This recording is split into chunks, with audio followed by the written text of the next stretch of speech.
আসসালামু আলাইকুম। Compass academic and special কোচিংয়ের অনলাইন ক্লাসে তোমাদের প্রত্যেককে স্বাগতম। পাশাপাশি যেহেতু রমজান মাস, সবাইকে রমজান করিম, মায়ের রমজানের শুভেচ্ছা। আশা করি তোমরা সবাই এই ট্যাগটা মেনে চলতেছো, স্টে হোম স্টে সেফ, অর্থাৎ আমাদের শিক্ষার্থী প্রত্যেকেই বাসায় আসো এবং অবশ্যই নিরাপদে থাকো। আজকে আমি তোমাদের আরেকটি লাইভ ক্লাস নিয়ে হাজির হয়েছি, তা হলো জেএসসির শিক্ষার্থীদের জন্য পৃথিবী ও মহাকর্ষ চ্যাপ্টারটা নিয়ে আমি আজকে আলোচনা করব। আজকে আমাদের পার্ট 1, অর্থাৎ পুরো অধ্যায়টার বেসিক নিয়ে আজকে আমি আলোচনা করার চেষ্টা করব। ক্লাসটা শুরু হওয়ার কথা ছিল 3টায়, এক্স্যাক্ট 3টায় শুরু হয়েছে। তোমরা এখনও যারা লাইভ ক্লাসটাতে অংশগ্রহণ করো নাই, তোমরা খুব দ্রুত অংশগ্রহণ করে নাও। আর যারা অংশগ্রহণ করেছো তারা সবাই কাইন্ডলি কমেন্টে জানিয়ে দাও যে ভাইয়া হ্যাঁ আমি অংশগ্রহণ করেছি এবং আপনার লেখা এবং কথা সব কিছু স্পষ্ট বোঝা যাচ্ছে।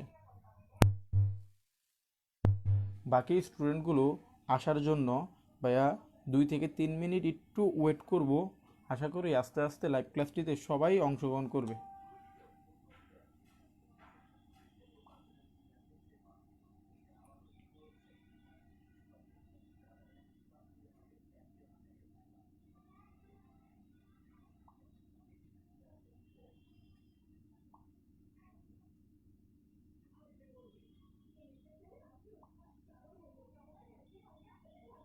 তোমরা যারা লাইভ ক্লাসটিতে অংশগ্রহণ করেছো তোমরা তোমাদের বন্ধুদের এবং ক্লাসমেটদেরকে মেনশন দিয়ে দাও, যেন তারাও খুব দ্রুত লাইভ ক্লাসটিতে অংশগ্রহণ করতে পারে।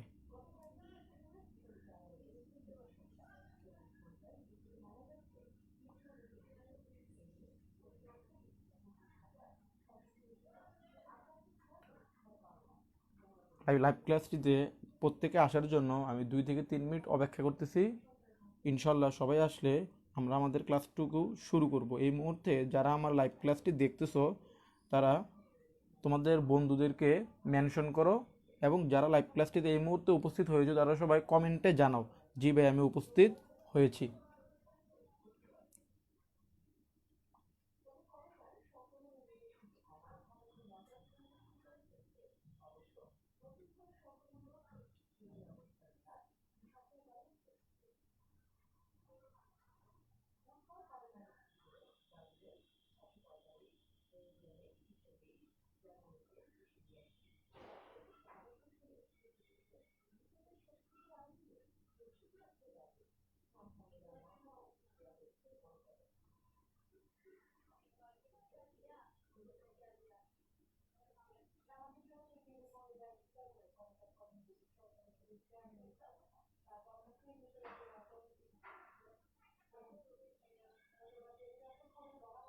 আমি দেখতে পাচ্ছি ইতিমধ্যে আমাদের লাইভ ক্লাসটিতে অনেকেই জয়েন করে ফেলেছে। তোমাদের সবাইকে অনেক অনেক ধন্যবাদ। নিপ্তা, তোমাকে অনেক অনেক ধন্যবাদ ক্লাসটাতে জয়েন করার জন্য। এবং যারা এখনও ক্লাসটাতে জয়েন করে নাই তাদেরকে খুব দ্রুত মেনশন দিয়ে দাও অথবা জানিয়ে দাও যে ক্লাসটা অলরেডি শুরু হয়ে গিয়েছে।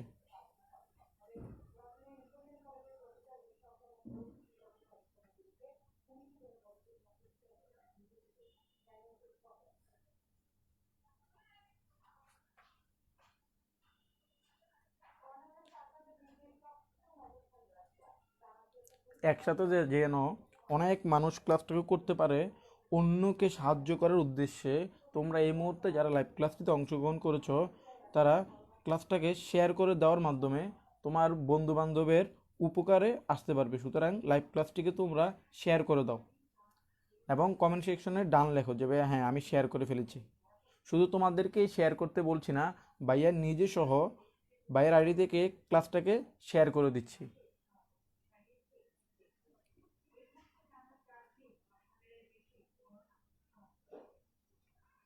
ইতিমধ্যে অনেকে এই ক্লাসটাতে জয়েন করে ফেলেছো। আমি আরও 1 থেকে 2 মিনিট একটু অপেক্ষা করছি যাতে প্রত্যেকেই ক্লাসটাতে অংশগ্রহণ করতে পারে।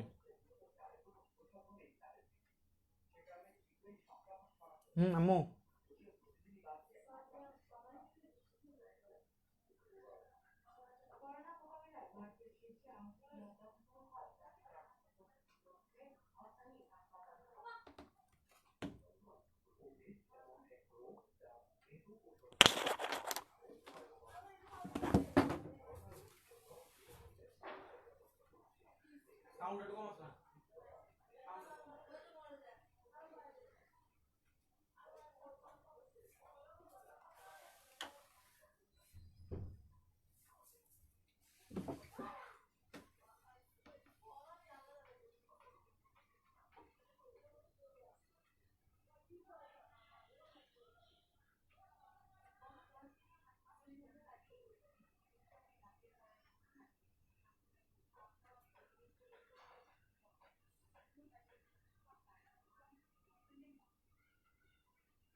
ঠিক আছে, যেহেতু অনেকেই এই মুহূর্তে অনেকেই লাইভ ক্লাসটিতে অংশগ্রহণ করে ফেলছো, তাই আমি আর দেরি না করে ক্লাসটাকে শুরু করতেছি। আশা করি শেষ পর্যন্ত তোমরা সবাই ধৈর্য সহকারে ক্লাসটা দেখবা। এই ক্লাসটা শুধুই যে জেএসসি শিক্ষার্থীদের জন্যই দরকার এমনটাই নয়, যেহেতু মহাকর্ষ, পৃথিবী ও মহাকর্ষ নিয়ে একেবারে মানে বিজ্ঞান যারা পড়বে তাদের জন্য খুব অপরিহার্য এই মহাকর্ষ চ্যাপ্টারটা। সুতরাং অন্যান্য ক্লাসের যদি কেউ থেকে থাকো, তোমরাও ক্লাসটাকে দেখতে পারো।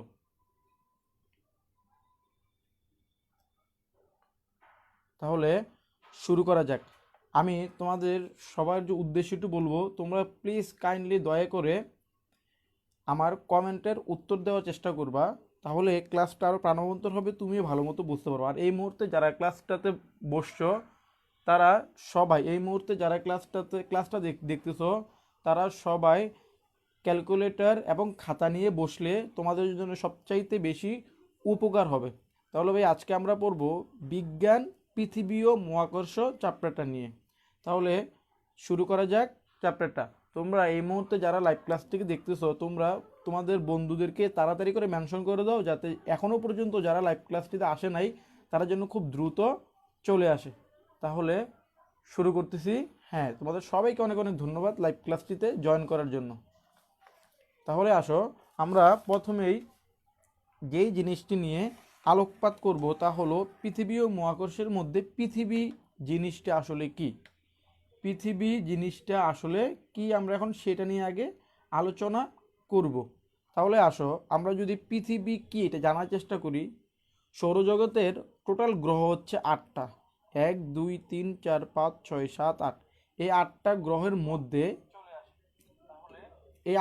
গ্রহের মধ্যে তৃতীয় নাম্বার যেই গ্রহটা, অর্থাৎ এই যে আমরা যদি 1 2 চিন্তা করি, 1 2 3, তৃতীয় কক্ষপথে যে সবুজ কালারের আমি যে গ্রহটা দেখতে পাচ্ছি এটার নাম হচ্ছে আমাদের পৃথিবী। তাহলে পৃথিবী কি? পৃথিবী হলো সৌরজগতের 8টি গ্রহের মধ্যে তৃতীয় নাম্বার যে গ্রহটি আছে সেটার নাম হচ্ছে পৃথিবী। একটা তথ্য মাথায় রাখবা, সেই তথ্যটা হলো যা সর্বাপেক্ষায় অধিক ঘনত্বযুক্ত। মানে পৃথিবী যে ঘনত্ব এটা অন্যান্য গ্রহের চেয়ে অনেক বেশি। এবং এই যে এতগুলো গ্রহ আছে, আরও 7টা গ্রহে কিন্তু মানুষ বসবাস করতে পারে না, অর্থাৎ মানুষ বসবাস করার অযোগ্য। শুধুমাত্র পৃথিবীতেই মানুষ বসবাস করতে পারে। কেন পারে আশা করি এটা তোমরা সবাই জানো, তারপরে বলে দিচ্ছি। যেহেতু পৃথিবীতে মানুষ বসবাস করার জন্য যেই উপাদানগুলো প্রয়োজন সেই সকল উপাদানগুলো পৃথিবীতে আছে। যেমন আমরা অক্সিজেন, কার্বন ডাইঅক্সাইড, পানি, এই ইত্যাদি মৌলিক উপাদানগুলো পৃথিবীতে খুব মানে যেটাকে বলা হয় পৃথিবীতে খুব ভালোভাবে পাওয়া যায়। প্লাস এছাড়া হলো হচ্ছে টেম্পারেচার, তাপমাত্রাটাও আমাদের অনুকূলে। তুমি যদি সূর্যের কাছের গ্রহগুলোর কথা চিন্তা করো, বুধ কিংবা শনি, এই গ্রহগুলোতে তাপমাত্রা অনেক বেশি হয়, যা মানুষের সহ্যের বাহিরে, তাই এই গ্রহগুলোতে মানুষ বসবাস করতে পারে না। আবার তুমি যদি পৃথিবীর পরের গ্রহগুলোর কথা চিন্তা করো, যেমন মঙ্গল, নেপচুন, ইউরেনাস, এই গ্রহগুলোর ক্ষেত্রে যত বেশি পিছনের দিকে যাবা, বিশেষ করে এই গ্রহগুলো টিকমার্ক দেওয়া গ্রহগুলোতে তোমার সূর্যের তাপমাত্রা খুব কম পরিমাণে পৌঁছায় বলে সারা বছরই বরফে ঢাকা থাকে। এখন এই তাপমাত্রাটাও আমাদের জন্য অনুকূল নয়। আবার তুমি যদি চিন্তা করো পৃথিবীর পরে বাসযোগ্য আরেকটা গ্রহ, সেটা হতে পারে মঙ্গল। সেটা হতে পারে এই বড় গ্রহের নাম হচ্ছে মঙ্গল। তাহলে পৃথিবীর পরে মানুষ যদি অন্য কোনো গ্রহে বাস করার চিন্তা ভাবনা করে সেটা হচ্ছে মঙ্গল গ্রহ। কারণ মঙ্গল গ্রহ মানুষ বসবাস করার জন্য যে সকল উপাদানগুলো আছে সেই সকল উপাদানগুলো মানুষ ধারণ ক্ষমতার মানুষের ধারণ ক্ষমতার ভিতরে আছে। তাই পরবর্তী বাসযোগ্য গ্রহ হিসেবে মঙ্গলকে চিন্তা ভাবনা করা হচ্ছে। তাহলে আমাদের পড়াশোনা আজকে পৃথিবী নিয়ে। তাহলে পৃথিবী আমরা কাকে বলবো? সৌরজগতের 8টি গ্রহের মধ্যে তৃতীয় নাম্বার গ্রহটি হচ্ছে পৃথিবী, যা সর্বাপেক্ষায় অধিক ঘনত্বযুক্ত। তাহলে আশা করি পৃথিবী সম্পর্কে আর কোনো সমস্যা তোমাদের থাকবে না। ওকে, পৃথিবীর পরে আসো আমাদের মহাকর্ষ। চলো আমরা মহাকর্ষ ব্যাপারটা নিয়ে একটু আলোকপাত করি। মহাকর্ষ ব্যাপারটা নিয়ে আমরা একটু আলোকপাত করি। আমরা সবাই ছোটবেলায় কিংবা অনেক গল্পের বইয়ে নিউটনের সেই বিখ্যাত সূত্রটা বা বিখ্যাত গল্পটা জানি। এটা হচ্ছে আমাদের নিউটন সাহেব। এই যে ব্যক্তিটা হচ্ছে কে? এই ব্যক্তিটা হচ্ছে নিউটন। নিউটন একদা একটি আপেল গাছের নিচে বসে বসে বই পড়তেছিল। এমতো অবস্থায় একটি আপেল ঠিক তার মাথার ভিতরে পড়ে। মাথার ভিতরে পড়ায় নিউটন ভাবলো, এই আপেলটা উপর থেকে নিচের দিকে কেন পড়লো? আপেলটা তো চাইলে উপরের দিকেও উঠতে পারতো। অর্থাৎ আপেলটা ছিঁড়ে কেন নিচের দিকে পড়লো, উপরের দিকে কেন পড়লো না? তিনি এইটা নিয়ে খুব বেশি চিন্তিত ছিলেন, চিন্তা করা শুরু করলেন। আসলেই তো আপেলটা নিচের দিকে কেন পড়লো, উপরের দিকে কেন চলে গেল না? তখন তিনি ভাবতে ভাবতে বের করলেন, অবশ্যই সম্ভবত নিচের দিকে কেউ একজন আপেলটাকে টান দিছে বা নিচের দিকে আকর্ষণ করছে। অর্থাৎ এই যে আমি কলমটাকে যদি ছেড়ে দেই, কলমটা নিচের দিকে পড়ছে। এটার কারণ কি? অবশ্যই কলমটাকে সম্ভবত নিচের দিক থেকে কেউ আকর্ষণ করছে। এই আকর্ষণ করার কারণেই আপেলটা নিচের দিকে পড়ছে। এবং এই যে আকর্ষণ, এই আকর্ষণটার নাম নিউটন দেয় মহাকর্ষ। এই আকর্ষণটার নাম নিউটন দেয় মহাকর্ষ। তাহলে তিনি একটা মহাকর্ষের সংজ্ঞা আমরা এইভাবে দিতে পারি, এই মহাবিশ্বের প্রত্যেকটি বস্তুকণা একে অপরকে তার নিজের দিকে আকর্ষণ করে। এই আকর্ষণকে মহাকর্ষ বলে। অর্থাৎ আমরা যদি দুইটা বস্তু দেখো, একটা হচ্ছে নীল কলম আর একটা হচ্ছে আমার লাল কলম, এই দুইটা কলমকে আমি একটা দূরত্বে স্থাপন করছি। এখন এই দুইটা কলমের মধ্যবর্তী একটা আকর্ষণ অবশ্যই আছে, কিন্তু সেই আকর্ষণ বলের মান অতি সামান্য বলে আমরা সেটাকে বুঝতে পারি না। এখন এই দুইটা কলম, এদের মধ্যবর্তী যে আকর্ষণ, এই দুইটা কলমের মধ্যবর্তী যে আকর্ষণ, তাকে আমরা বলি মহাকর্ষ। একইভাবে তুমি যে বাসায় বসে ক্লাস করতেছ, দেখো তোমার ঠিক মাথার উপরে একটা ফ্যান আছে। ওই ফ্যানের সাথে তোমার যে আকর্ষণ সেটা হচ্ছে মহাকর্ষ। এরকম আমরা অনেক উদাহরণ দিতে পারি। খাতার সাথে একটা বইয়ের যে আকর্ষণ সেটা হচ্ছে একটা কি? মহাকর্ষ। তাহলে মহাকর্ষ হচ্ছে পৃথিবীর মধ্যে থাকা যে কোনো দুটি বস্তুর আকর্ষণ, তাকে আমরা মহাকর্ষ বলবো। এবার আমরা যদি মহাকর্ষ সম্পর্কে আর একটু জানার চেষ্টা করি, তাহলে দেখো, এই যে কলমটা আমি উপর থেকে ছেড়ে দিলাম, কলমটা নিচে পড়লো, উপরে ওঠে নাই। এটার একমাত্র কারণ হচ্ছে মহাকর্ষ। এখন বলতে পারো, ভাইয়া তাহলে এই দুইটা বস্তুর ভিতরে যে আকর্ষণ, সেই আকর্ষণটাকে আমরা দেখতেছি না কেন? আকর্ষণটা না দেখার কারণ আমি বললাম যে এই আকর্ষণ বলের মান খুবই কম, অতি সামান্য বলে আমরা বুঝতে পারি না। কিন্তু আমরা যদি এই দুইটা বস্তুকে মহাশূন্যে, অর্থাৎ একেবারে আমাদের মহাশূন্যে, যেখানে আকাশে, আমরা যদি আকাশে নিয়ে যদি এই দুইটা বস্তুকে পাশাপাশি রেখে দিয়ে চলে আসি, তাহলে অনেক বছর পরে দেখা যাবে এই দুইটা কলম একসাথে পাশাপাশি চলে আসছে। তাহলে অনেক বছর পরে যে ওরা পাশাপাশি চলে আসবে, সেটার কারণ হচ্ছে যে মহাকর্ষ, অর্থাৎ এই দুইটা বস্তুর ভিতরে আকর্ষণ। তাহলে আমরা আবারও বলতেছি, মহাকর্ষ কাকে বলে? সংজ্ঞাটা হচ্ছে, এই মহাবিশ্বের প্রত্যেকটি বস্তুকণা একে অপরকে তার নিজের দিকে আকর্ষণ করে, একেই মহাকর্ষ বলে। এই একটা কলম, এই আর একটা কলম, মনে করো এদের মধ্যবর্তী যে আকর্ষণ, সেই আকর্ষণটাকে আমরা বলবো মহাকর্ষ। আশা করি মহাকর্ষ কাকে বলে এবং মহাকর্ষ ব্যাপারটা কি, তোমরা নিউটনের সেই বিখ্যাত আপেল পড়ার ঘটনাটা বুঝতে পারছো। কেউ যদি বুঝে না থাকো খুব দ্রুত কমেন্টে জানিয়ে দাও। আর কেউ যদি নিউটনের সেই আপেল পড়ার গল্পটি ছোটবেলায় পড়ে থাকো তারাও বলে দাও যে এটা আমি ছোটবেলায় পড়ছি, আগে পড়ছিলাম। আর যারা এখন নতুন করে ব্যাপারটা জানলা তারাও কমেন্টে জানিয়ে দাও যে এটা আমি আজকে নতুন করে জানলাম। আচ্ছা, তার পরবর্তী আমাদের মহাকর্ষের যেই সূত্রটা, মহাকর্ষের যেই বিখ্যাত সূত্র, সেই সূত্রটা নিয়ে আমরা একটু জানব। আসো আমরা যদি চিন্তা করি, মনে করো এইটা একটা বস্তু, এটা একটা বস্তু যার ভর m1, ঠিক তার একটু দূরে আরেকটা বস্তু আছে, ছোট একটা বস্তু মনে করো যার ভর m2।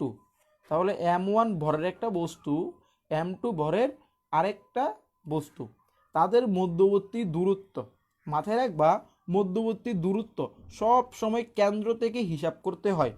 তাহলে কেন্দ্র থেকে এদের মধ্যবর্তী দূরত্ব হচ্ছে এইটুকু দূরত্ব, এই যে এই অংশের দূরত্ব, যাকে আমরা আর দ্বারা প্রকাশ করতে পারি বা ডি দ্বারাও প্রকাশ করা যায়।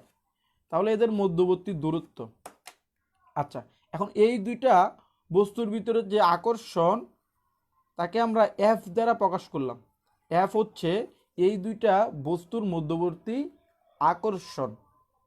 তাহলে মহাকর্ষের সূত্র থেকে আমরা পাই F is equals to G into m1 m2 by D square. মহাকর্ষের সূত্র থেকে আমরা পাই F is equals to G into m1 m2 divided by D square.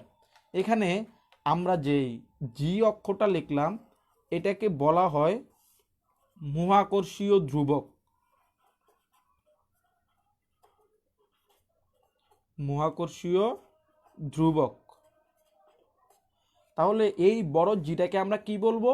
মহাকর্ষীয় ধ্রুবক, যার মান একটু তোমরা সবাই লিখে রাখো 6.67 into 10⁻⁻11 metre cube KG inverse 1, তারপরে সেকেন্ড ইনভার্স 2।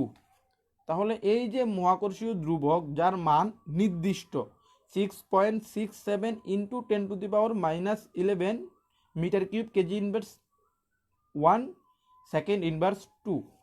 তাহলে আমরা এখানে এই যে একটা সূত্র, এই সূত্রটাকে যদি আমরা একটু আলোকপাত করি, আমরা এখান থেকে দেখতে পাই এফ সমানুপাতিক m1 m2, অর্থাৎ এফ এর সাথে m1 m2 সমানুপাতিক। এই সমানুপাতিক চিহ্নটার অর্থ হলো যদি আমার m1 আর m2-র গুণফল বাড়ে তাহলে আমার f1ও বৃদ্ধি পাবে। যদি আমার m1 আর m2-র গুণফল বাড়ে, অর্থাৎ আমি যদি এখানে কোনো একটা বস্তুর ভরকে বাড়াই দেই, মনে করি এটা 10 কেজি আছে, আমি যদি এটাকে 15 কেজি করে দেই তাহলে আমার f1ও বেড়ে যাবে। অর্থাৎ বড় বড় বস্তুর ভিতরে আকর্ষণ বেশি হয় আর ছোট ছোট বস্তুর ভিতরে আকর্ষণ কম হয়। ব্যাপারটাকে একটু তুমি যদি চিন্তা করো যে তোমার আমাদের এই দুইটা কলমের ভিতরে যে আকর্ষণ, আমি যদি এই আমার বড় ক্যালকুলেটর আর আমার এই একটা ঘড়ি, এই দুইটা বস্তুর ভিতরে আকর্ষণ তার চাইতে বেশি, অর্থাৎ এই দুইটা বস্তুর ভিতরে আকর্ষণ যা, আমার এই দুইটা বস্তুর ভিতরে আকর্ষণ ঠিক একই নয়। অর্থাৎ বড় বড় বস্তুর ক্ষেত্রে আকর্ষণ বেশি আর ছোট ছোট বস্তুর ক্ষেত্রে আকর্ষণ কম। অর্থাৎ আমি যদি বড় বড় বস্তু নেই তাদের ভিতরে আকর্ষণ বেশি হবে, আর যদি ছোট ছোট বস্তু নেই তাহলে তাদের ভিতরে আকর্ষণ কম হবে। আমরা এখানে পর্যালোচনা করলে আরেকটা ইনফরমেশন পাবো, সেটা হচ্ছে F is equals two 1/d square. অর্থাৎ এটার অর্থ হচ্ছে ব্যস্তানুপাতিক সম্পর্ক। ব্যস্তানুপাতিক সম্পর্কের অর্থ হলো আমি যদি কখনো ডি দূরত্ব বৃদ্ধি করি, অর্থাৎ মনে করো আমার এই বস্তুটা একটা এখানে ছিল একটা এখানে ছিল, আমি যদি কখনো বস্তু দুইটাকে পরিবর্তন করে দূরত্ব বাড়াই দেই, এই যে মনে করো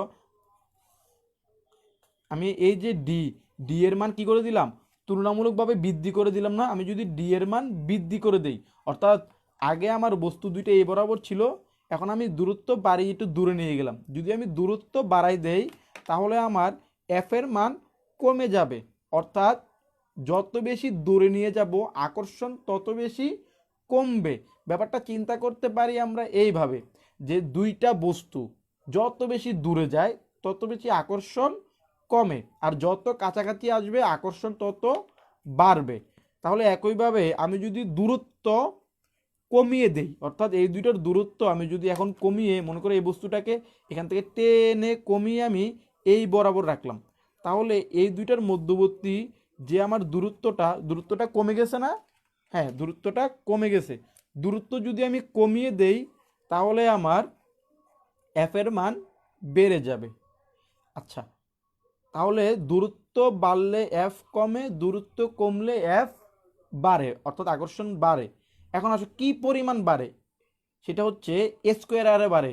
অর্থাৎ আমি যদি এটাকে মানে একটা অঙ্কের মাধ্যমে দেখানোর চেষ্টা করি তাহলে আমরা কি দেখতে পারবো, দেখো তো ব্যাপারটা, যদি আমরা অঙ্কের মাধ্যমে ব্যাপারটাকে একটু চিন্তা করি তাহলে আমরা পাবো, দেখো আমি যদি কখনো কোনো একটা বস্তুটা মনে করো এখানে আর এখানে আছে দুইটা বস্তু যাদের মধ্যবর্তী দূরত্ব মনে করো 1 মিটার, এখন আমি এদের মধ্যবর্তী দূরত্বটাকে 2 মিটার করে দিলাম, আমি এদের মধ্যবর্তী দূরত্বটাকে 2 মিটার করে দিলাম।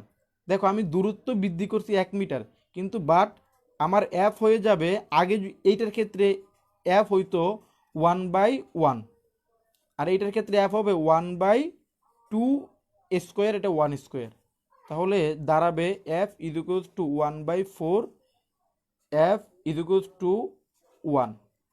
অর্থাৎ আমি যদি দূরত্ব 2 গুণ বৃদ্ধি করি তাহলে আমার আকর্ষণ 1/4 1/4 হয়ে যাবে।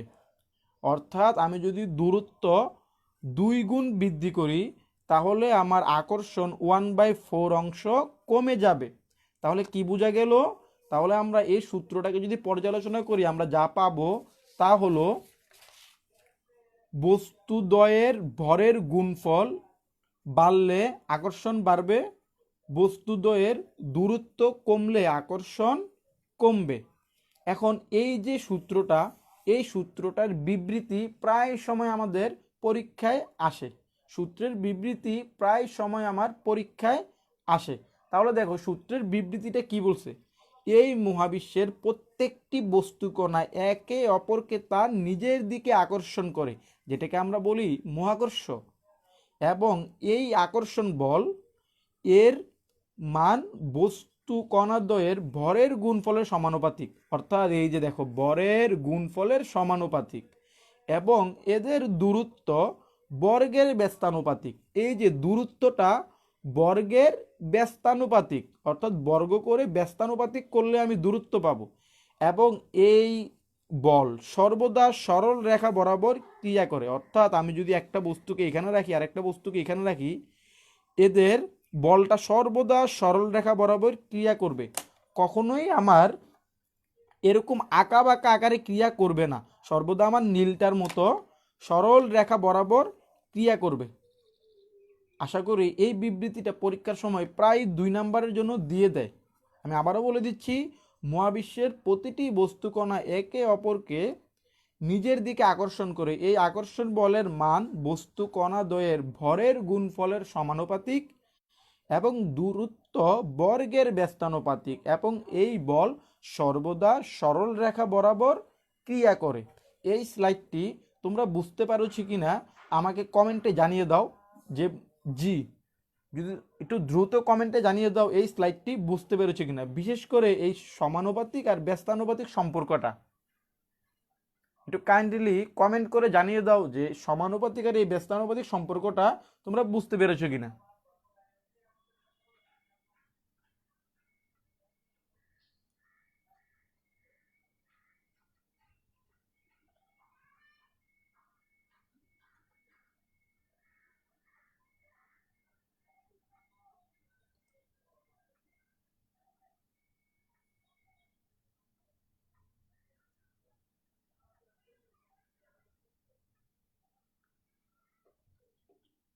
জি, থ্যাংক ইউ ভাইয়া বোঝার জন্য। আশা করি তোমরা মনোযোগ সহকারে ক্লাসটা দেখতেছো। আচ্ছা, তারপরে আসো আমাদের তার পরবর্তী স্লাইডে চলো আমরা চলে যাই। তার পরবর্তী স্লাইডটা হচ্ছে অভিকর্ষ ও অভিকর্ষজ ত্বরণ। অভিকর্ষ ও অভিকর্ষজ ত্বরণ। দেখো তার পরবর্তী স্লাইডটা হচ্ছে আমাদের অভিকর্ষ ও অভিকর্ষজ ত্বরণ। এতক্ষণ আমরা পড়ছিলাম মহাকর্ষ, অর্থাৎ যে কোনো দুটি বস্তুর ভিতরে যে আকর্ষণ তাকে আমরা বলছিলাম মহাকর্ষ।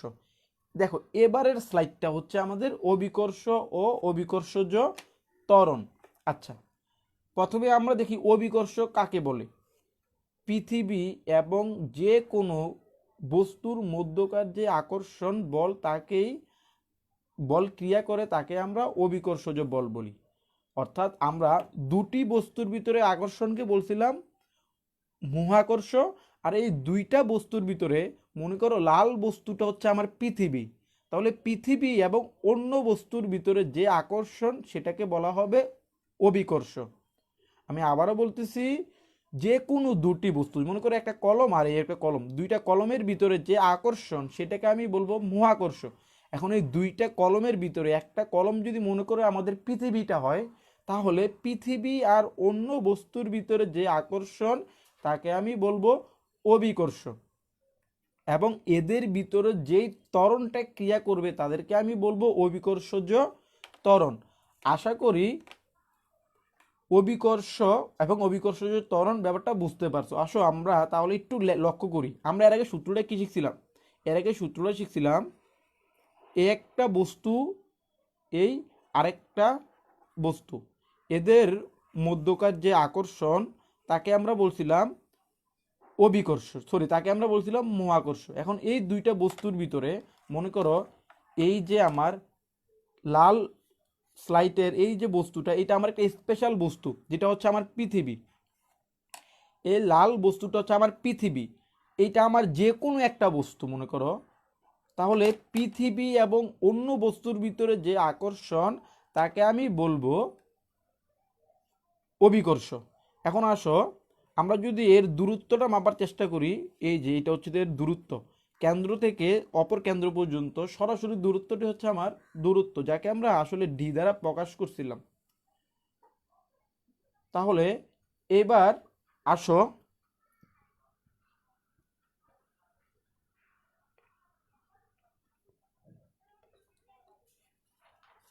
আমরা এইবার যে জিনিসটা দেখতে পারবো সেখানে আমাদের সূত্রটা কি ছিল।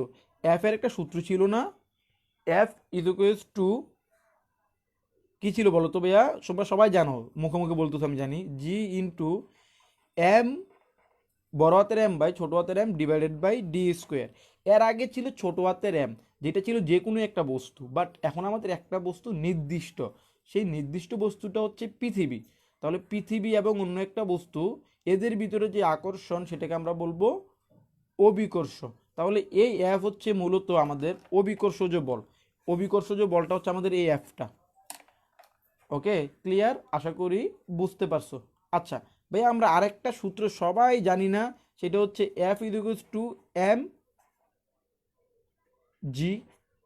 অর্থাৎ কোনো একটা বস্তুকে পৃথিবী যে বলে আকর্ষণ করে তাকে আমরা কি বলি, অভিকর্ষজ বল বলি। তাহলে এইটাও আমার একটা অভিকর্ষজ বল, অর্থাৎ এইটাও আমার এক প্রকার অভিকর্ষজ বল। তাহলে আমি এখানে একটা বল পাইলাম, এখানেও আরেকটা বল পাইলাম। এখন আমরা যদি এই দুইটা বল একটু লক্ষ্য করি, সমীকরণের এই পক্ষটাও যা এই পক্ষটাও তা, অর্থাৎ যদি দুইটা সমীকরণের ডান পক্ষ কিংবা বাম পক্ষ একই হয়, তাহলে আমি লিখতে পারবো M G equals to G into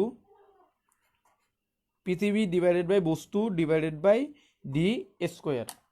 তাহলে এইবার একটু লক্ষ্য করো ভাই, আমরা যদি একটু লক্ষ্য করি, আমরা এখান থেকে এই বস্তুটা এই বস্তুটা দুটোটা একই বস্তু আমরা কেটে দিতে পারি। যদি আমরা কাটাকাটি করি তাহলে আমাদের যে ফর্মুলাটা দাঁড়ায় সেটা হচ্ছে জি ইকুয়ালস টু মহাকর্ষীয় ধ্রুবক ইন্টু পৃথিবীর ভর ডিভাইডেড বাই দূরত্ব, দূরত্বের বর্গ। তাহলে এই যে একটা ফর্মুলা পাইলাম, এটাকে আমরা বলবো অভিকর্ষজ ত্বরণের ফর্মুলা। তাহলে এই ফর্মুলাটা হচ্ছে অভিকর্ষজ ত্বরণের ফর্মুলা, অভিকর্ষজ ত্বরণ। তাহলে এখন আসো, আমরা অভিকর্ষজ ত্বরণ থেকে জি এর একটা আদর্শ মান পাই। হ্যাঁ, হাফিজ এবং তাসান সহ যারা এই মুহূর্তে আমার ক্লাসটা দেখতে, তোমাদের সবাইকে অনেক অনেক ধন্যবাদ। দেখো ভাইয়া, আমরা অভিকর্ষজ ত্বরণের একটা ফর্মুলা পাই। এখন এখান থেকে আমরা যদি এই মানগুলো বসাই, অর্থাৎ জি এর মান, আমি এর আগের স্লাইডটাতে বলছিলাম জি এর মান হচ্ছে 6.67 ইন্টু 10⁻⁻11। আর এম, এম হচ্ছে পৃথিবীর ভর, অর্থাৎ আমাদের এই যে পৃথিবীটার একটা নির্দিষ্ট ভর আছে না, জি, এই নির্দিষ্ট ভরটা হচ্ছে আমার, যদি আমি ভরটাকে লিখতে চাই, ভরটা হলো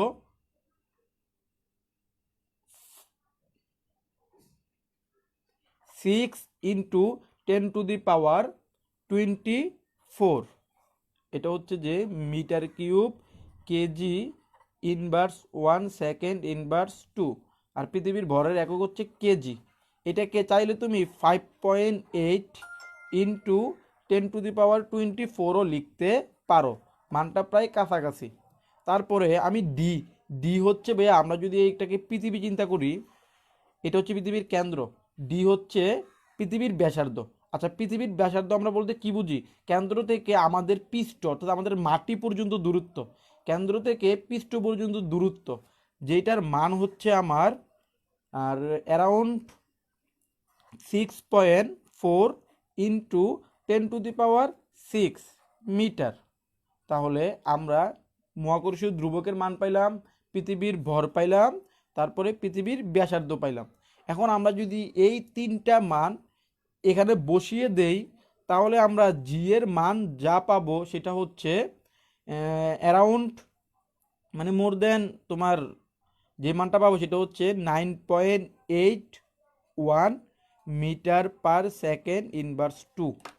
এই যে জি এর মান, এটাকে আমরা জি এর আদর্শ মান ধরে নেই, অর্থাৎ জি এর মান 9.81 মিটার/সেকেন্ড/2।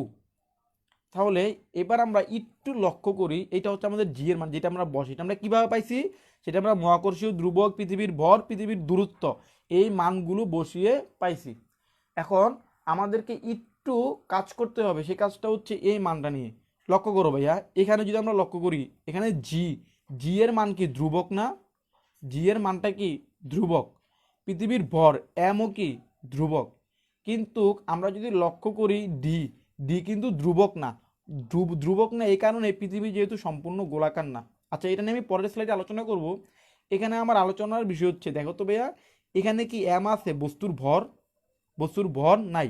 তাহলে আমি বলতে পারি জি এর মান এম এর উপর নির্ভর করে না, অর্থাৎ জি এর মান বস্তুর ভরের উপর নির্ভর করে না। জি এর মান বস্তুর ভরের উপর নির্ভর করে না। এই কথাটার অর্থ হচ্ছে, আমার এই কলমটাকে পৃথিবী যে বলে আকর্ষণ করবে, আমার এই ক্যালকুলেটরটাকেও পৃথিবী সেই একই বলে আকর্ষণ করবে। সেই আকর্ষণ বলটার মান হচ্ছে 9.8।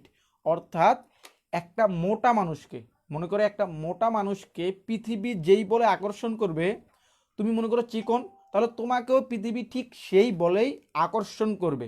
অর্থাৎ ভারী বস্তু, হালকা বস্তু, সকল বস্তুকেই পৃথিবী একই বলে আকর্ষণ করবে। সেই বলটার মান হচ্ছে, মানে সেই অভিকর্ষীয় ত্বরণটার মান হচ্ছে 9.8।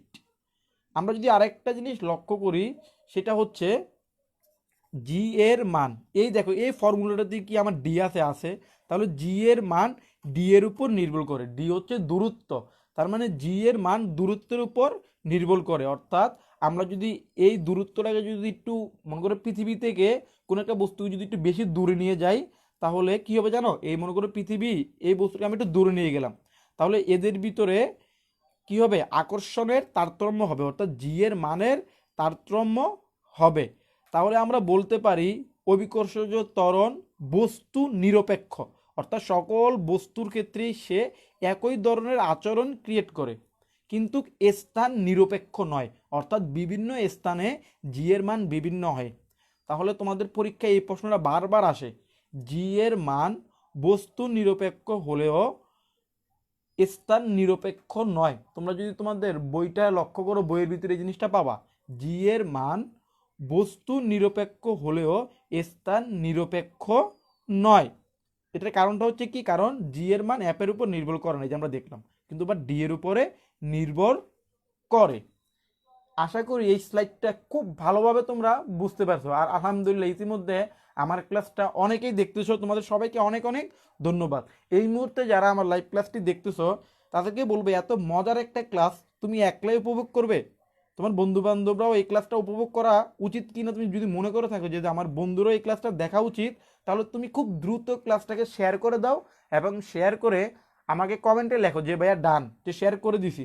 তোমরা ইতিমধ্যে যারা ক্লাসটাকে শেয়ার করে ফেলেছো তোমাদের সবাইকে অনেক অনেক ধন্যবাদ। তাহলে আসো আমরা তার পরবর্তী স্লাইডে মুভ করা যাক। তার পরবর্তী স্লাইডটা হচ্ছে আমাদের ত্বরণের মানের ভিন্নতা। অর্থাৎ আমরা যদি ত্বরণের মান দেখি, এক একটা অঙ্কের ক্ষেত্রে ত্বরণের মান এক এক রকম হয়। আচ্ছা, এটা কেন হয়? কারণ ত্বরণের মান বিভিন্ন ক্ষেত্রে বিভিন্ন রকম হয়।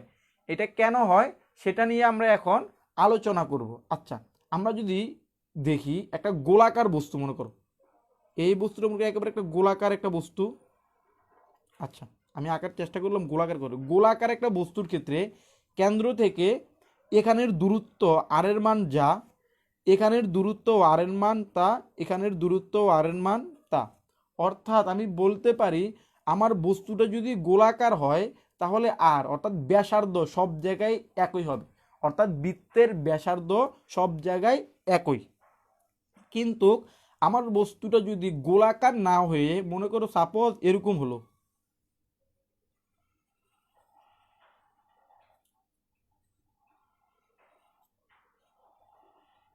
এই যে গোলাকার না হয়ে মনে করো একটু চ্যাপ্টা হয়ে গেল, একটু চ্যাপ্টা হয়ে গেল, তাহলে এবার চিন্তা করো তো ভাইয়া, কেন্দ্র থেকে আমার পরিধি পর্যন্ত এতটুকুর দূরত্ব, আবার কেন্দ্র থেকে পরিধি পর্যন্ত এই দূরত্বটাকে সমান, অর্থাৎ এখানের আর আর এখানের আর কি সমান, মানে কি একই?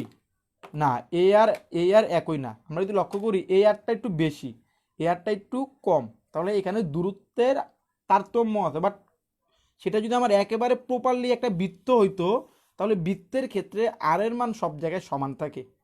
এখন আসো আমরা চিন্তা করি এই চ্যাপ্টা বস্তুটা হচ্ছে আমাদের পৃথিবী, কারণ আমাদের পৃথিবী সম্পূর্ণ গোলাকার নয়, কমলা লেবুর মতো একটু চ্যাপ্টা। এই চ্যাপ্টা হওয়ার কারণে পৃথিবীর সমস্ত জায়গায় আর এর মান আমার একই থাকে না, অর্থাৎ আর এর মানের ভিন্নতা দেখা দেয়। এবার আসো এই জায়গাটাতে, এই অংশটাতে যদি কোন তুমি একটা বস্তু রাখো, তাহলে তার ক্ষেত্রে আর এর মান বেশি।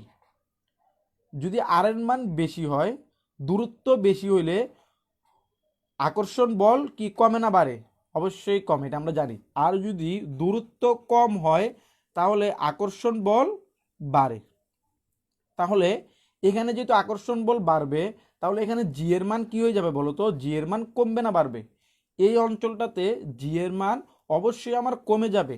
কমে যেই মানটা দাঁড়ায় তোমার, সেটা হচ্ছে, যদি আমরা অ্যারাউন্ড দেখতে চাই, সেটা হচ্ছে 8.78 মিটার পার সেকেন্ড ইনভার্স 2। অর্থাৎ এই অঞ্চলটাতে, পৃথিবীর এই অঞ্চলে, যেটাকে আমার মেরু অঞ্চল বলা হয়, এই অঞ্চলে জি এর মান 8.78 মিটার পার সেকেন্ড, অর্থাৎ জি এর মান কিছুটা কমে গেছে। আর যদি আমি এই অঞ্চলটাতে একই বস্তুটাকে রাখতাম, তাহলে তার জি এর মান কিছুটা বেড়ে যেত, বেড়ে মানটা হয়তো 8 পয়েন্ট, সরি, মানটা বেড়ে হয়তো 9.83। তাহলে দেখো আমরা যদি লক্ষ্য করি, এখানে আমার মানটা কি হয়েছে, একটু বেড়ে গেছে না? এখানে আমার মানটা একটু বেড়ে গেছে, বাড়ার কারণ হচ্ছে আর এর মান কমে গেছে। দেখো এই অঞ্চলে জি এর মান একটা, এই অঞ্চলে জি এর মান একটা, দুই অঞ্চলে জি এর মান দুইটা। দেখো ত্বরণের তারতম্য হয়েছে না আমার পৃথিবীর স্থান ভেদে? তাহলে আমি বলতে পারি পৃথিবীর বিভিন্ন স্থানে আমার জি এর মান বিভিন্ন রকম হয়। আমাদের মানে ক্যালকুলেশনের সুবিধার্থে আমরা আদর্শ মানটাকে ধরে নেই, আদর্শ মানটাকে ধরে নেই, সেটা হলো 9.81 মিটার পার সেকেন্ড ইনভার্স 2। হিসাবের সুবিধার্থে আমরা এটাকে আদর্শ মান ধরে নেই, কিন্তু পৃথিবীটা যেহেতু গোলাকার নয়, তাই পৃথিবীর বিভিন্ন স্থানে আমার জি এর মান বিভিন্ন রকম হতে পারে।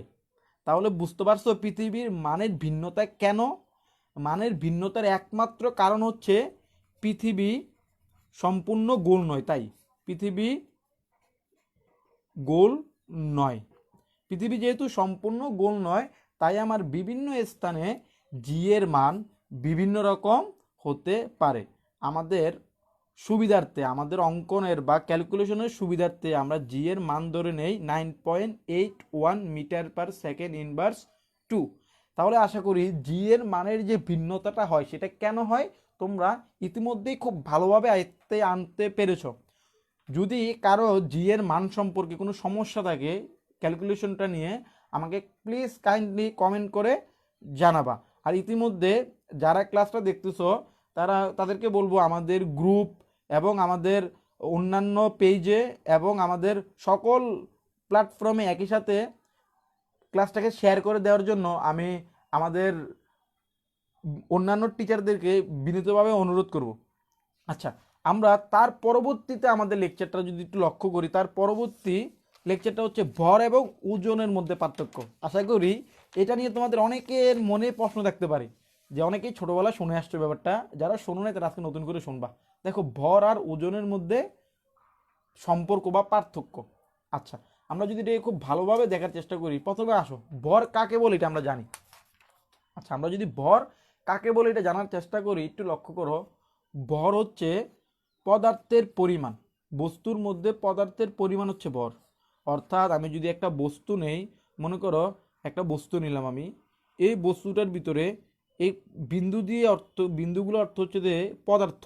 দেখো, এই পদার্থের পরিমাণটা এই বস্তুর ভিতরে তুমি যদি বাংলাদেশে রাখো, মনে করো বাংলাদেশে রাখো, এই পদার্থগুলো যেই পরিমাণ থাকবে, তুমি যদি এই বস্তুটাকে মনে করো তুমি অন্য আরেকটা দেশে, মনে করো অন্য আরেকটা দেশ কোথায়, মনে করো তুমি আমেরিকায়, মনে করো তুমি আমেরিকায় নিয়ে গেলা এই বস্তুটাকে, একই বস্তুটাকে যদি তুমি আমেরিকায় নিয়ে যাও, তাহলে এর পদার্থের পরিমাণের কি তারতম্য ঘটবে?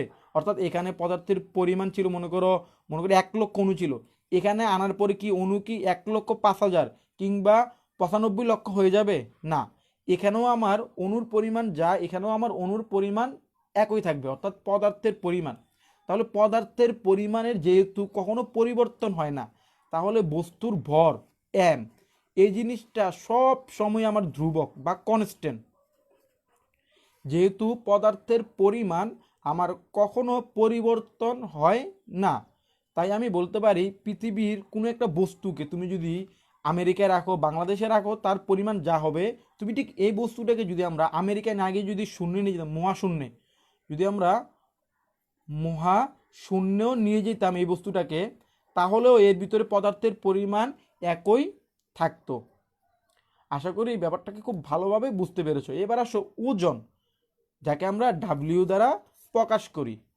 আমরা যদি ওজন সম্পর্কে এবার একটু জানার চেষ্টা করি, ওজনের ফর্মুলাটা কি? ডাব্লিউ সমান সমান এম জি, যেখানে জি হচ্ছে ত্বরণ আর এম হচ্ছে, তোমরা সবাই জানো, যেটা হচ্ছে বস্তুর ভর। তাহলে ওজন আমরা কিভাবে পাই? ওজন আমরা পাই জি এবং এম কে পরস্পর গুণ করে। এইবার একটু বোঝার চেষ্টা করো, তোমরা সবাই ইতিমধ্যেই বুঝে গেছো এর আগের লেকচারটা দেখার কারণে, অর্থাৎ এর আগের স্লাইডটা, যে ত্বরণের মান ধ্রুবক না, অর্থাৎ ত্বরণের মান পরিবর্তন হয়।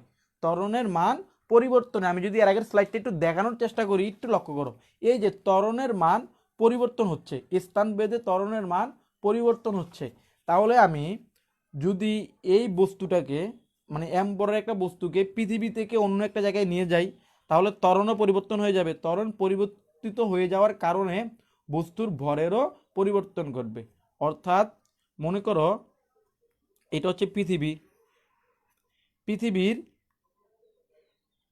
এই অংশে আমি একটা বস্তু রাখলাম, মনে করো 10 কেজি হলে একটা বস্তু রাখলাম, মনে করলাম সাপোজ এই অংশের ত্বরণটা হচ্ছে আমার, এই অংশের ত্বরণটা হচ্ছে আমার মনে করো 9, তাহলে বস্তুটার ওজন দাঁড়াবে 90 নিউটন। তাহলে পৃথিবীর এই অংশে বস্তুটার ওজন দাঁড়াবে 90 নিউটন, 10 কেজিওয়ালা বস্তুর ভর। আবার মনে করো একই বস্তু অর্থাৎ 10 কেজিওয়ালা বস্তুটাকে আমি এই অংশে রাখলাম। এই অংশে যেহেতু জি এর মান সবচেয়ে বেশি, তো আমি ধরে নিলাম জি এর মানটা 10। তাহলে এই অংশে বস্তুর ওজন দাঁড়াবে 100 নিউটন।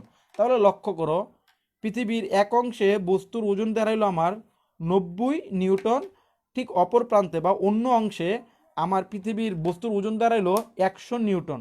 তাহলে দেখো স্থানের পরিবর্তনের সাথে সাথে বস্তুর ত্বরণের পরিবর্তন হয়ে গেছে। এই যে ত্বরণের মানের পরিবর্তন হয়ে গেছে, কিন্তু বাট বস্তুর ভর এখানেও আমার ছিল কত 10, এখানেও ছিল আমার 10। অর্থাৎ স্থান পরিবর্তন করার ফলেও আমার বস্তুর ভরের কোনো পরিবর্তন ঘটে নাই, বাট ওজনের পরিবর্তন ঘটছে, যাকেই আমরা বলি যে ভর এবং ওজনের মধ্যে সম্পর্ক। অর্থাৎ ভর পরিবর্তন হয় না, ওজন স্থান ভেদে পরিবর্তন হতে পারে। এখন মনে করো আমি যেহেতু পৃথিবীর দুইটা স্থানে বস্তুটাকে নির্ণয় করলাম, সাপোজ কোনো কারণে আমি পৃথিবীর ঠিক একটা উপগ্রহ আছে চাঁদ, মনে করো কোনো একটা বস্তুকে আমি পৃথিবীর এই প্রান্ত থেকে এটাকে আমি সোজা চাঁদে নিয়ে গেলাম। তাহলে এই অংশে পৃথিবীর ওজন আর চাঁদে পৃথিবীর ওজন একই হবে না। অর্থাৎ পৃথিবীর পৃষ্ঠে কোনো বস্তুর ওজন আর চাঁদে কোনো বস্তুর ওজন একই হবে না। অর্থাৎ আমরা যদি কোনো একটা বস্তুর ওজন পৃথিবীতে মাপি সেটা হচ্ছে mg, ঠিক একই বস্তুটাকে যদি আমি চাঁদে নিয়ে তার ওজন মাপার চেষ্টা করি তাহলে ওজনটা হবে mg/6। অর্থাৎ পৃথিবীর তুলনায় তার ওজন 6 গুণ কমে যাবে, অর্থাৎ সে নিজেকে হালকা মনে করবে। আমরা যদি কোনো একটা বস্তুর ওজন পৃথিবীতে মাপি এবং সেই একই ওজনের বস্তুটাকে যদি আমি চাঁদে নিয়ে যাই তাহলে সে হালকা অনুভব করবে। অর্থাৎ আমি যদি ব্যাপারটাকে একটু বোঝানোর চেষ্টা করি, পৃথিবীতে মনে করো নিপ্তার ওজন, পৃথিবীতে মনে করো নিপ্তার ওজন 60 নিউটন, সাপোজ কথার কথা, পৃথিবীতে মনে করো নিপ্তার ওজন 60 নিউটন। ওকে যদি আমি চাঁদে নিয়ে যাই তাহলে এর ওজন কী হবে জানো, এর ওজন 6 গুণ কমে যাবে, অর্থাৎ এর ওজন দাঁড়াবে 10 নিউটন। একইভাবে আমি যদি আমাদের মনে করো ক্লাসের প্রত্যয়ের ওজন যদি মনে করো হয়ে থাকে 80 নিউটন, তাহলে আমি যদি একে চাঁদে নিয়ে যাই তাহলে এর ওজন হবে 6 গুণ কমে যাবে। অর্থাৎ 6 গুণ কমে যত মান বেরোয় ঠিক ততই হবে। অর্থাৎ আমি যদি এক্সাক্ট মানটা বলার চেষ্টা করি সেই মানটা আসলে 13.33 নিউটন। অর্থাৎ কারো ওজন যদি হয় 60 নিউটন পৃথিবীতে, তাকে আমি চাঁদে নিয়ে গেলে ওজন দাঁড়াবে 10 নিউটন। কারো ওজন যদি হয় 80 নিউটন, তাকে আমি চাঁদে নিয়ে গেলে তার ওজন দাঁড়াবে 13.13 নিউটন। তাহলে লক্ষ্য করো এই যে ওজন স্থানভেদে কিন্তু ওজনের পরিবর্তন হয়েছে, বাট ভরের কিন্তু স্থানভেদে পরিবর্তন হয় না। তাই এ জাতীয় যতগুলো ফর্মের অঙ্ক আসবে তোমরা সবাই সবগুলো করতে পারবে। আর এই জিনিসটা ভালো মতো মাথায় রাখবা, ভর অপরিবর্তনশীল, ওজন পরিবর্তনশীল। ওজন পরিবর্তন হওয়ার কারণ একমাত্র কারণ হচ্ছে জি এর মান পরিবর্তন হয় স্থানভেদে। তাই আশা করি ব্যাপারটাকে খুব ভালোভাবে তোমরা আয়ত্তে আনতে পেরেছো। তার পরবর্তী স্লাইডে আমি চলে যাচ্ছি। যদি এই স্লাইডে কারো কোনো প্রবলেম থাকে আমাকে কাইন্ডলি কমেন্টে জানিয়ে দাও, আমি উত্তর দেওয়ার চেষ্টা করব। আচ্ছা, তার পরবর্তী স্লাইডটা খুব মজার একটা স্লাইড, সেটা হচ্ছে লিফট সংক্রান্ত কথাবার্তা। আচ্ছা, তোমাদের কার কার ক্যাপচার লিফট অর্থাৎ বক্স লিফে উপরে নিচে ওঠার অভিজ্ঞতা হয়েছে তোমরা সবাই আমাকে একটু কমেন্টে জানাও যে কার কার অভিজ্ঞতা হয়েছে। অর্থাৎ আমরা যদি ব্যাপারটাকে একটু ভিজুয়ালাইজ করার চেষ্টা করি, মনে করো তিনটা অবস্থান, মনে করো এটা একটা লিফট, লিফটের তিনটা ভিন্ন ভিন্ন অবস্থান যদি আমরা লক্ষ্য করি, একটু তাকাও। এই লিফটটাকে আমি উপরের দিকে তুলতেছি আর এই লিফটটাকে আমি নিচের দিকে নামাচ্ছি, আর এই লিফটটাকে আমি স্থির রাখলাম, এটা হচ্ছে আমার স্থির লিফট। স্থির বা যাকে আমরা বলতে পারি সমবেগ, সমবেগ, স্থির বা সমবেগ। এখন এই তিনটা ক্ষেত্রের দিকে আমরা একটু লক্ষ্য করলে আমরা কি দেখতে পারবো, একটু ভালো মতো লক্ষ্য করো। দেখো, মনে করো এখানে মিস্টার আবুল দাঁড়িয়ে আছে, তখন আমার লিফটটা স্থির বা সমবেগ। সমবেগ আর লিফট যদি স্থির হয় সেই ক্ষেত্রে এ ত্বরণ শূন্য হয়, অর্থাৎ কোনো ত্বরণ থাকে না। সমবেগে চলমান বস্তুর বা স্থির থাকা কোনো বস্তুর ত্বরণ শূন্য হয়, তখন তার ওজন হবে এম জি, অর্থাৎ তার প্রকৃত ওজনটা তখন আমরা পাবো। যখন একটা লিফট স্থির কিংবা সমবেগে থাকে তখন আমরা এর প্রকৃত ওজনটা পাবো। আচ্ছা, লিফটটাকে যখন আমি উপরের দিকে তুললাম, অর্থাৎ লিফটটাকে আমি এ ত্বরণ দিয়ে উপরের দিকে তুললাম, এ ত্বরণে লিফটটাকে যদি আমি উপরের দিকে তুলি তাহলে আমাকে মনে হবে যে আমাকে কেউ নিচ থেকে ধাক্কা দিচ্ছে।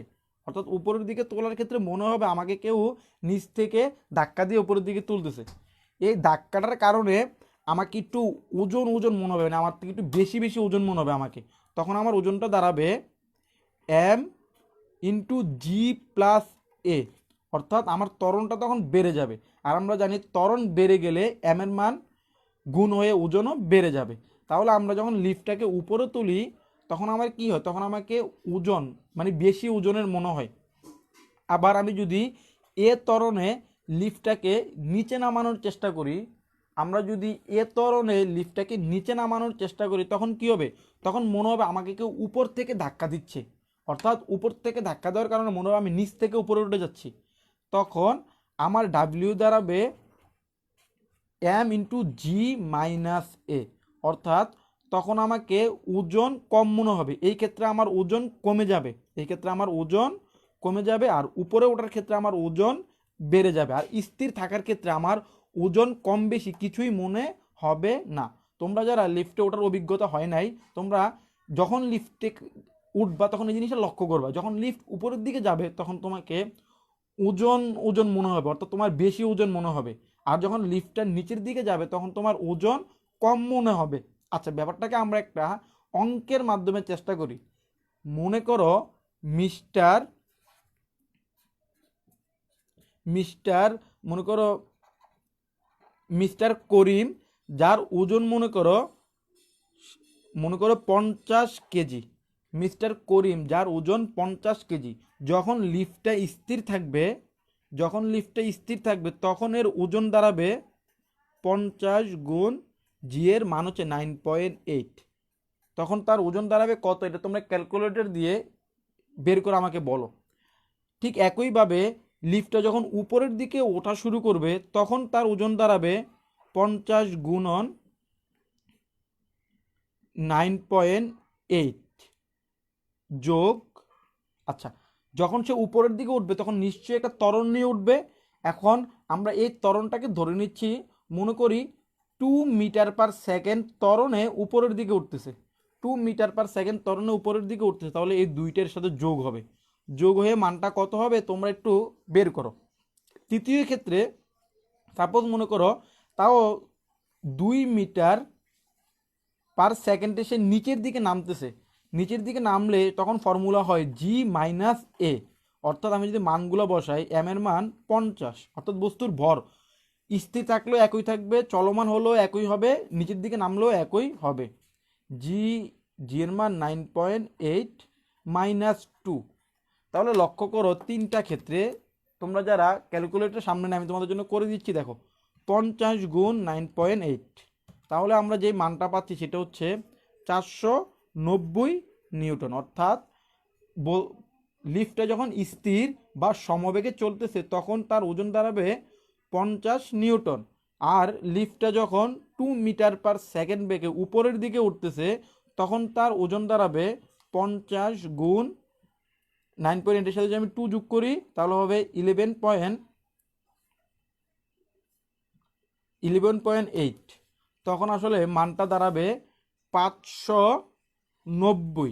অর্থাৎ দেখো, স্থির যখন ছিল তখন তার ওজন ছিল 490, যখন লিফটটা 2 মিটার/সেকেন্ড বেগে উপরের দিকে ওঠা শুরু করলো তখন তার ওজন হয়ে গেল 590, অর্থাৎ তার ওজন বেড়ে গেছে, তাই সে ওজন বেশি বেশি অনুভব করবে।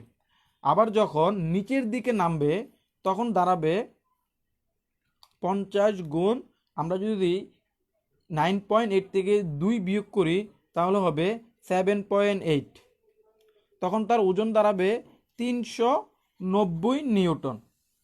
এইবার আশা করি অঙ্কটা করার মাধ্যমে তোমরা ব্যাপারটা খুব সহজেই বুঝতে পারছো। যখন আমরা লিফটটাকে স্থির বা সমবেগে রাখছিলাম তখন আমার ওজন ছিল 490। যখন আমি 2 মিটার পার সেকেন্ড বেগে উপরের দিকে ওঠা শুরু করলাম তখন আমার ওজন বেড়ে দাঁড়িয়ে গেল 590 নিউটন। একইভাবে যখন আমি 2 মিটার পার সেকেন্ড বেগে নিচের দিকে নামা শুরু করলাম তখন আমার ওজন হলো 390। দেখো এই তিনটা ক্ষেত্রে আমার কি হলো, ওজনের তারতম্য ঘটলো। এই তারতম্যটা ঘটার কারণ হচ্ছে যে আমার লিফটের আমি একটা এক্সট্রা ত্বরণ নিয়ে উপরে নিচে ওঠার চেষ্টা করছি তাই। এবার আসো ঠিক এই একই ঘটনাটা আমাদের মহাশূন্যেও ঘটে। ঠিক এই একই ঘটনাটা আমাদের মহাশূন্যেই ঘটে, কারণ মহাশূন্যে জি এর মান আপ ডাউন করে। অর্থাৎ আমরা যদি মহাশূন্যে যাই সেখানে যদি আমরা লক্ষ্য করি জি এর মানটা আপ ডাউন করতে করতে করতে করতে এক পর্যায়ে শূন্য হয়ে যায়। জি এর মান শূন্য হয়ে যাওয়ার মানে কি, জি এর মান শূন্য হয়ে যাওয়ার মানে কি, এম ইন্টু জি। তাহলে জি এর মান শূন্য হয়ে যাওয়ার মানে হলো এম ইন্টু শূন্য। এম এর সাথে কোনো কিছুকে শূন্য দ্বারা গুণ করলে সেটার মান শূন্য হয়ে যাবে। অর্থাৎ তুমি যদি মহাশূন্যে যাও তাহলে তোমার ওজন শূন্য বা তুমি ওজনহীন মনে করবা, তোমার ওজন একেবারেই থাকবে না। অর্থাৎ আমি যদি আমাদের ক্লাসের প্রত্যেককে সবার উপরে মহাশূন্যে নিয়ে যাই তাহলে তার ওজন হয়ে যাবে শূন্য। এখন সবচেয়ে চিকন ছেলেটা আমাদের ক্লাসে মনে করো সাপোজ আবরার, আমরা যদি আবরারকেও মহাশূন্যে নিয়ে যাই তাহলেও সে ওজনহীন মনে করবে। তাহলে আমি একটা ভারী বস্তু কিংবা হালকা বস্তু যে কোনো একটা বস্তুকে যদি আমি মহাশূন্যে নিয়ে যাই তাহলে তার ওজন হবে শূন্য। এখন এইটা দেখে তোমাদের অনেকের মনে প্রশ্ন জাগতে পারে যে ভাইয়া আচ্ছা কখনো কি এরকম হওয়া সম্ভব যে কোনো একটা লিফটের ক্ষেত্রে, মনে করো লিফটের ক্ষেত্রে কেউ এই প্রশ্ন আমাকে করো নাই, মনে করো ভাইয়া লিফটের ক্ষেত্রে কখনো কি আমার মাথা উপরে এবং মাথা কি লিফটের উপরে স্পর্শ করা সম্ভব কিনা? হ্যাঁ সম্ভব। যদি আমার কখনো এ এর মান জি এর চেয়ে বেশি হয়ে যায় তখন আমার এই ফর্মুলাটা সম্ভব। এটা একটু মাথায় রাখলে তোমাদের হায়ার লেভেলের পড়াশোনা, সেটা হচ্ছে দেখো যদি আমার কখনো বাংলাদেশের কোনো লিফট সেটা যদি 9.8 মিটার পার সেকেন্ডের চাইতেও বেশি বেগে নিচের দিকে নামে, আবারও বলতেছি 9.8 বেগের চাইতেও যদি নিচের দিকে নামে তখন আমার মাথা ঠিক মানে আমার মাথাগুলো সব লিফটের উপরের দিকে উঠে যাবে। অর্থাৎ আমি এইভাবে করে ধাক্কা খাবো উপরের দিকে। ব্যাপারটা আশা করি বুঝতে পারছো। এই ক্ষেত্রটা কখন হবে, যখন আমার অভিকর্ষজ ত্বরণের চাইতে আমি বেশি বেগে নিচের দিকে নামার চেষ্টা করব। আশা করি ব্যাপারটা খুব ভালোভাবে বুঝতে পারছো। পরীক্ষায় তোমাদের এই জাতীয় অঙ্কগুলো আসতে পারে। আসো তার পরবর্তী আজকে আমাদের স্লাইডটা এখানের মাধ্যমেই শেষ, এতটুকুর মধ্যেই শেষ। এখন আমি যদি তোমাদের পুরো ক্লাসটাকে আরেকবার রিভিউ করার চেষ্টা করি তাহলে আমরা যা যা পাই তা হলো, আমরা আজকে পড়লাম পৃথিবী ও মহাকর্ষ নিয়ে। এর ভিতরে আমরা পৃথিবী কাকে বলে জানলাম, মহাকর্ষ কাকে বললে জানলাম, মহাকর্ষের সেই বিখ্যাত সূত্রটা শিখলাম। মহাকর্ষের একটা প্রকারভেদ হচ্ছে অভিকর্ষ, আমরা অভিকর্ষ কাকে বললে জানলাম, অভিকর্ষের সূত্রটা জানলাম। অভিকর্ষজ ত্বরণ কাকে বলে, অভিকর্ষজ ত্বরণের ভিন্নতা, অভিকর্ষজ ত্বরণের সাথে ভরের সম্পর্ক, বিভিন্ন অবস্থানে অভিকর্ষজ ত্বরণের মানের ভিন্নতা, লিফট এবং মহাশূন্যে অভিকর্ষজ ত্বরণের মানের এই যে মানে বিভিন্ন প্রশ্ন, এগুলো সম্পর্কে জানলাম। আমরা আজকের ক্লাসে পুরো অধ্যায়টার বেসিকটা খুব ভালো মতো জানার চেষ্টা করছি। তোমরা 1 ঘন্টার আমার এই লেকচারটা নিজেরা বাসায় আগে দেখবে একবার। যারা দেখে ফেলছো অনেক অনেক ধন্যবাদ। যারা ক্লাসটাকে দেখতে পারো না তারা পরবর্তীতে আগে ক্লাসটাকে দেখবা। ক্লাসটাকে দেখার পরে তোমার বইটাকে তুমি যদি একবার রিডিং পড়ে ফেলো তাহলে দেখবা ভাইয়া যে কথাগুলো বলছি সবগুলোই তোমার বইয়ের সাথে রিলেটেড এবং অনেকগুলো জিনিস আমি এক্সট্রা বলছি। সুতরাং লেকচারটাকে ভালো মতো মাথায় নাও এবং এই লেকচারটা তোমরা তোমার বন্ধুদের সাথে শেয়ার করো। শেয়ার করার মাধ্যমে তোমরা গ্রুপ স্টাডি করা শুরু করো। আর সবাই মানে তোমাদের জন্য প্রত্যেকবার যে আমার কথাটা থাকে সেই কথাটা একই কথা আজকেও থাকলো, আজকে আমাদের ক্লাসটা শেষ। এই যে আজকে আমাদের ক্লাসটা আমরা শেষ করলাম এখানেই। এর মাধ্যমে আজকে আমাদের ক্লাসটা শেষ। তাহলে সবাইকে আবারও রমজান করিম এবং সবাইকে পরবর্তী লেকচার দেখার আমন্ত্রণ জানিয়ে আজকের লেকচারটা আমরা এখানেই শেষ করছি। আসসালামু আলাইকুম।